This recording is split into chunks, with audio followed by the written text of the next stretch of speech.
Matt Polito, I was chatting with him at the pre-conference meetup a couple of nights ago, and he mentioned that he, at some point, for reasons I don't remember because I focused on the details of what's coming up next, he instructed AI to roast a code base.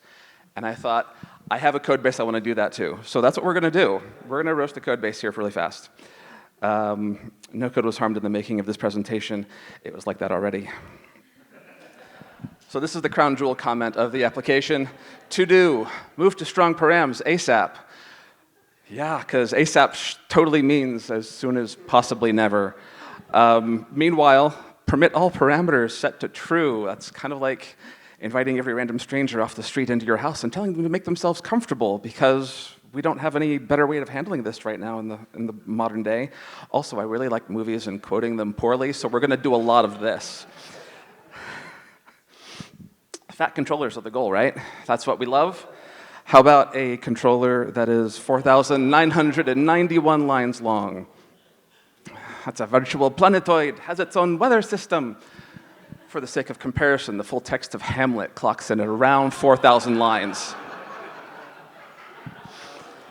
The longest method is 217 lines long.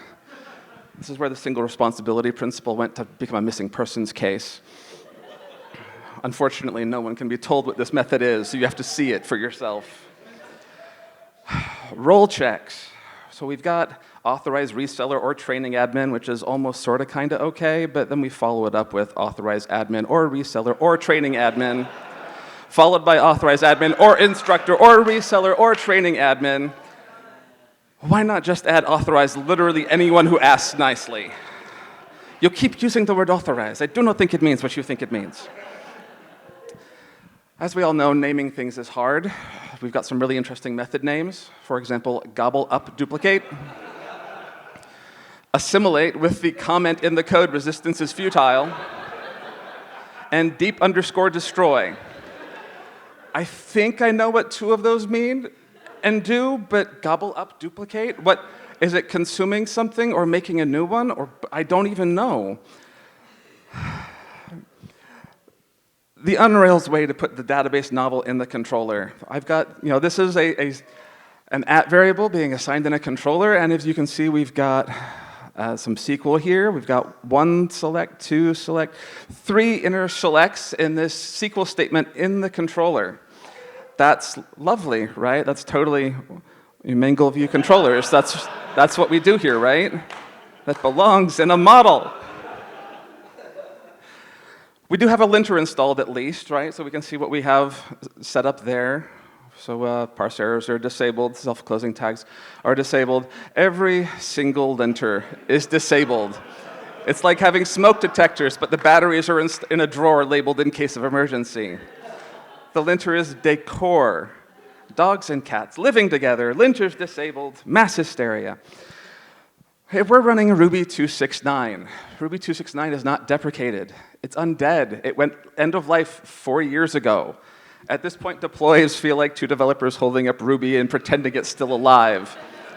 I wanted to make a D&D necromancer joke since I know there's some D&D people in here, and I felt like a lot of the deploys are like rolling for initiative. We have this other wonderful config in here, use YAML unsafe load. The name literally says it's unsafe, and we're setting it to true. That feels like such a good idea. I feel the need for unsafe deserialization. The test that tests nothing. It literally visits a page and says, do you have a body tag?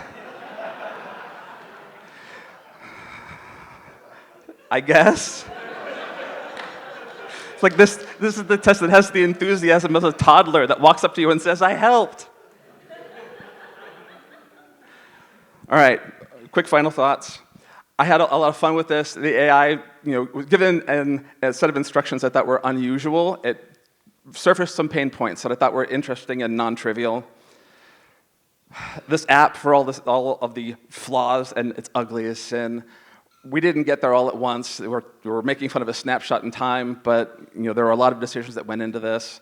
And it is a real Rails app that a business runs on, so a lot of these things matter, and we're trying to make it better.